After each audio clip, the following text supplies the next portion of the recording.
Aquí estamos, de vuelta de esa Roma que ya no existe, ¿no? Tú que has ido... Bueno, yo también estaba... No, pero sí existía, pero sí, esa sí existía. Sí, digo que no existe, hace 40... Casi todas las ciudades de Europa, es decir, donde estamos hoy grabando, en esos años mismos, todavía quedaban casuchas donde la gente vivía alrededor de un patio, sí, claro. Y el patio, naturalmente, era de tierra, Monda y Lironda, y los pisos dentro de las casas donde la gente dormía, eso, y estaba donde ahora hay grandes rascacielos y grandes hoteles. Sí, no, donde estamos rodando, sí, en los estudios. Estamos rodando, estamos en los estudios Buñuel, que eran Chamartín, y las charcas que había. Todo lo mismo, eso yo lo he visto. Eso lo hemos visto existe, digo. Y hemos visto el pozo del tío Raimundo, hemos visto esas ciudades. Lo que pasa es que Europa, como ha dicho Fernando, ha dado un salto que no debe de olvidar de dónde viene. No debe olvidar, nunca viene, porque probablemente hoy ya este ambiente que hemos visto en la película solamente pueda ser en algunos, y se debería tener en cuenta en sectores de inmigración. O sea,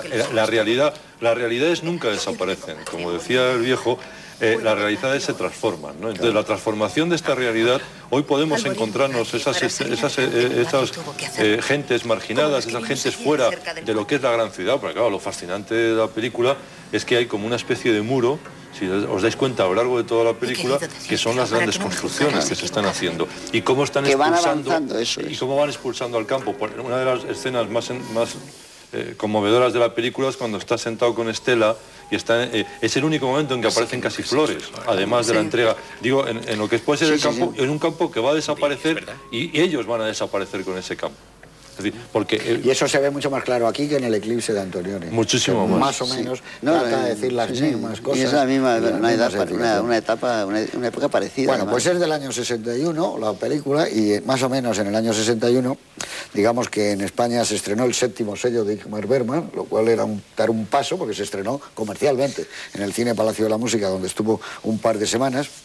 Digamos que en el 61 también se estrenó Los Golfos, con 3 años de retraso, la primera película de Carlos Saura, producida por Pedro Portabella, que Kennedy nombró a Henry Kissinger consejero especial en temas de seguridad, que en Jerusalén comenzó el juicio contra el criminal nazi Adolf Eichmann, detenido tras una larga persecución por Argentina, que fue seguida por la prensa, que Anthony Mann está rodando aquí, donde estamos nosotros ahora, que esto se llamaba entonces Estudios Bronston, está rodando El Cid para Samuel Bronston, con Charlton Heston y Sofía Loren, y probablemente era aquí donde tenían la pelea, porque esto correspondía al plató número 1 de Chamartín, donde estamos nosotros ahora. Tengo la colección de cromos todavía. Bueno, pues aquí haces un trasvase y te ves. Aquí lo que pasa es que nosotros ocupamos una cuarta parte nada más del plató, pero fue aquí donde se rodaban, que la película que ganó los Oscar y los acaparó casi todos fue West Side Story, aquel año, que el Real Madrid se proclamó campeón de la Liga de Fútbol con una puntuación jamás alcanzada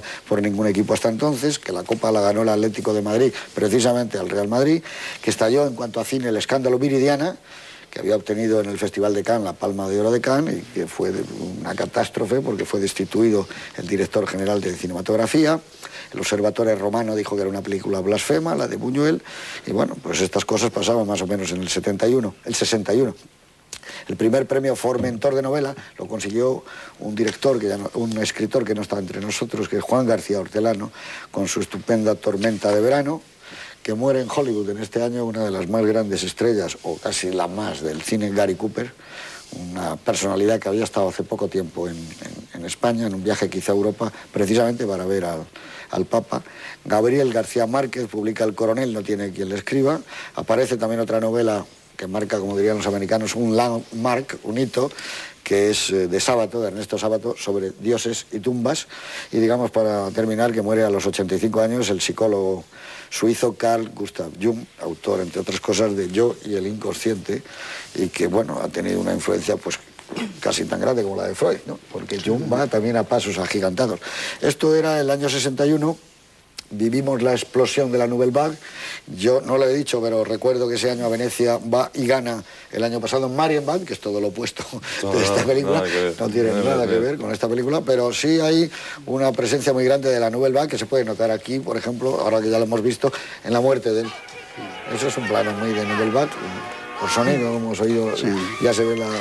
Sí. La furgoneta. Además, también Acatone fue al Festival de Venecia y las críticas, claro, fueron demoledoras. Yo tengo este libro, por eso, porque lo regalaban. A las críticas lo regalaban. Bueno, eso no lo ha olvidado mucho Pasolini, porque cuando habla también recuerda todas estas cosas, ¿no? Pero yo creo que Acatone marca un antes y un después ya en Pasolini. Sus pares le miran de otra manera. Los que habían hecho cine con él, digamos, en una posición de altura como Fellini y compañía, se dan cuenta que acaba de salir otro autor de los que no abundaba mucho. Sobre todo Fellini, porque Fellini, él tenía primero, iba a hacer con Cervi, como productor en La Comare Seca. En La Comare Seca se interrumpe, entonces le presenta esta película a Catone y también le empiezan a dar largas y dice que el ministerio pone objeciones a la censura, pone objeciones a la película. Están dando... Entra Fellini y dice, yo siempre quería hacer tu primera película, entonces acabo de hacer con Rizzoli la Federiz, o sea, Federico y Rizzoli juntos, y pues no podíamos producirla. Pero entonces le dice que ruede 2 semanas. Entonces Pasolini rueda 2 semanas de la película, digo 2 semanas, 2 secuencias de la película, y entonces en vez de esperar a los actores y a Pasolini, Fellini se va a verlas al laboratorio solo, lo ve y no dice ni palabra. Entonces cuenta Pasolini desesperado que está días y días detrás de a ver si le dice algo que le ha parecido y tal. Y no le dicen ahí, cuando ya le dice algo, le dice que le ha molestado ese tono descarnado de las escenas, todo, y que no le gusta. Que no le gusta y tal. Y es más, Bolognini, como tú has dicho, que ha hecho 4 películas con él, el que ha visto las fotos de localizaciones, que son espléndidas, que las ha hecho esas fotos con el ayudante de dirección y tal. Y entonces esas fotos se los llevan a Alfredo Vini y Vini la produce la película. Bolognini, que no tiene nada que ver con él, y fue de colaboradores y le ayudó mucho porque su cine era mucho más relamido, ¿no? El Bel Antonio, la Notte Brava. La Langa Notte del 43 era de... No, eso es de Bancini. Eso que también trabajó con Florestano Bancini. Bueno, él trabajó, nosotros hace poco, cuando la última vez que yo estuve aquí hablando de Pan, Amor y Fantasía, hablamos de la Mujer del Río. En La Mujer del Río, que tampoco se parece nada a la huella de Pasolini, Soldati, que es otro de los escritores directores, colabora, es su primer guión. Sofía Loren, que cumple estos días 70 años. Sí. Oye, por cierto, tú que has vivido en Roma y hablas muy bien italiano, pero ya dices que no dominas el romanaccio, ¿qué significa Acatone? ¿Pobre diablo? No, era una mala traducción. Sí, yo lo he buscado en diccionarios, la he buscado en diccionarios ingleses, italianos, ingleses, he hecho todo. Y al final la conclusión que saco de todo es que quiere decir pordiosero. Pordiosero. E incluso cuando Televisión Española puso esta película en versión original, lo tradujeron por pordiosero, y en un momento determinado ella le quiere llamar Vittorio y él dice, no, llámame Acatone, o sea, pordiosero. Pero hay un cambio claro. Estela siempre le llama Vittorio. Sí. No me llames Vittorio, llámame Acatone. Lo hace ella casi a propósito, como para sacarle del Acatone. Y cuando muere el que se dirige él, le llama primero Acatone, y cuando ya inician la marcha hacia el cementerio, le llama Vittorio. Oye, Piero, qué pesado. Porque ya ha muerto Acatone. Esa muerte está muy bien. La muerte es impresionante. Es impresionante porque él está con vida y deja de estar. Claro. El paso está muy bien dado. Acatone. Y él dice cuando está muriendo, ahora ya estoy bien. Bueno, eso es tremendo. Eso, Clara, es toda la película. Es toda la película. Porque es que la muerte es lo único. Yo tenía por aquí alguna cosa, decía Bertolucci, que solo gracias a la muerte nuestra vida sirve para expresarnos.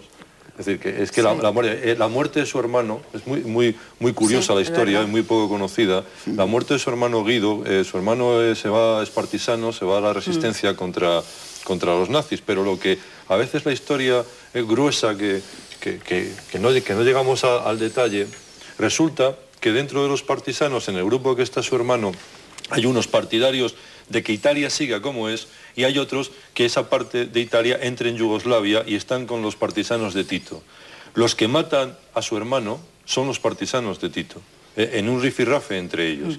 La indignidad de ciertos sectores conservadores de la sociedad italiana llegó años después a decir, como Bertolucci era miembro del Partido Comunista en ese momento, que Pasolini había permitido la muerte de su hermano, cuando la muerte de su hermano es un desgarro para la familia, bueno, que le cuesta a toda la familia, porque por otras razones después se separan, el padre, la madre, los hijos, el hijo que le queda, que es Pierpaolo y tal. O sea que es una historia, la muerte es una presencia constante en la vida de Pasolini. Además que 4 años después de la muerte de su hermano es donde empieza todo el desastre ya de Pasolini cuando le echan del instituto ese por corrupción y del Partido Comunista. Del Partido Comunista por inmoral. No, por homosexual. Por homosexual, es claro. Que pero las historias de los partidos, de todos, porque hay otros partidos que también...